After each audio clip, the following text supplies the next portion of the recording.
현대 문명이 가장 의지하는 에너지인 가스와 석유. 해저 깊은 곳에 있는 이 지하 자원이 도대체 어떻게 우리 생활 인형까지 전달되는 걸까요? 바로 이들 덕분이죠. 에너지 어벤져스, 아니 에너지 어드벤처러스. 넓고 또 깊은 바다, 자원 탐사 선박이 지진파를 통해 유전이나 가스전의 대략적인 위치를 파악하면 그 내부 상황을 상세히 알아보기 위해 땅에 구멍을 뚫는 시추 작업을 진행하는데요.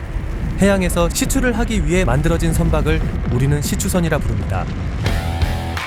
시추선 중 대표적으로 언급되는 드릴십은 이름 그대로 거대한 드릴 설비를 장착한 선박입니다. 다이아몬드 달로 이루어진 드릴을 선체 중앙에 있는 문풀로 내리는데, 이때 파이프를 계속해서 연장하는 방식으로 해저 바닥 안반층을 무려 12km 깊이까지 뚫을 수 있죠.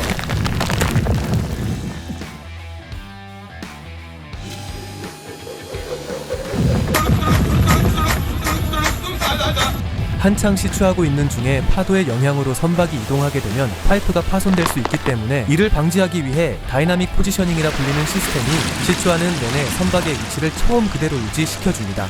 드릴십은 선박의 형태를 기본으로 하고 있어 이곳저곳을 이동해야 하는 탐사 시추, 평가 시추 단계에서 특히 두각을 보이는데요. 이 광구의 경제성과 수익성이 긍정적으로 판단되면 본격적인 개발을 위해 더 많은 선수를 투입하죠. 자유롭게 이동이 가능했던 드릴십과는 달리 이 반잠수식 시추선은 누군가 끌어줘야만 이동을 할 수 있습니다. 배라고 부르기에는 조금 특이한 구조인데요. 특히 다리 하단에 있는 폰툰이라는 설비에 물을 주입해 선체를 반쯤 가라앉히면 무게중심이 안정되어 아주 극심한 파도 속에서도 매우 뛰어난 운동성을 자랑하며 정밀하게 시추할 수 있죠. 주로 파도가 심한 북해 지역 유전 개발에 이용되고 있습니다. 한화오션이 1984년에 건조한 우리나라 첫 시추선 두성호도 이 반잠수식 시추선이었죠. 약 30년의 세월 동안 우리 땅에서 석유를 찾고자 수많은 도전과 실패를 반복한 끝에 2004년 마침내 우리나라를 산유국 대열에 올리는 데 성공했습니다. 비록 지금은 생산 종료 후 이산화탄소 포집시설로 전환을 앞두고 있지만 17년간 생산한 양만으로도 24억 달러의 수출 효과를 냈죠.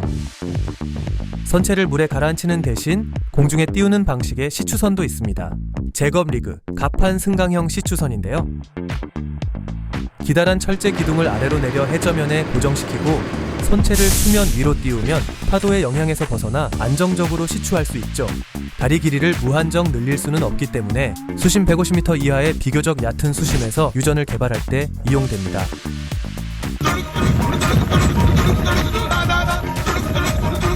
이렇게 다양한 방식으로 시추구를 개발 완료하면 드디어 그것이 찾아옵니다. 마치 바다 위에 초대형 산업단지를 연상케 하는 어마어마한 규모의 FPSO는 시추선들이 뚫어놓은 여러 시추구로부터 지하 자원을 빨아올려 정제해주는 역할을 합니다.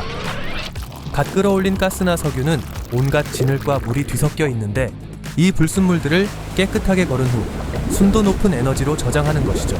원유를 생산하는 설비를 FPSO, 천연가스를 생산하는 설비를 LNG FPSO 혹은 FLNG라 부르는데 용도에 따라 설계가 완전히 다릅니다.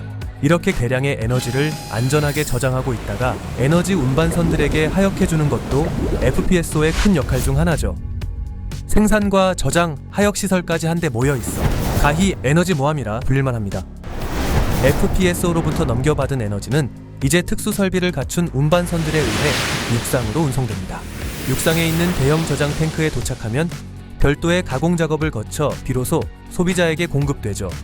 이렇게 해저 깊은 곳 에너지를 찾아 우리 삶을 윤택하게 해주는 주인공들의 활약을 살펴봤는데요. 앞으로 더 다양한 방식으로 해양 에너지를 개발 중이라 하니 기대해주세요. 지금까지 에너지 운반선 시장을 넘어 바다 전역에 에너지 솔루션을 선사하는 오션 솔루션 그 자체 한화오션이었습니다.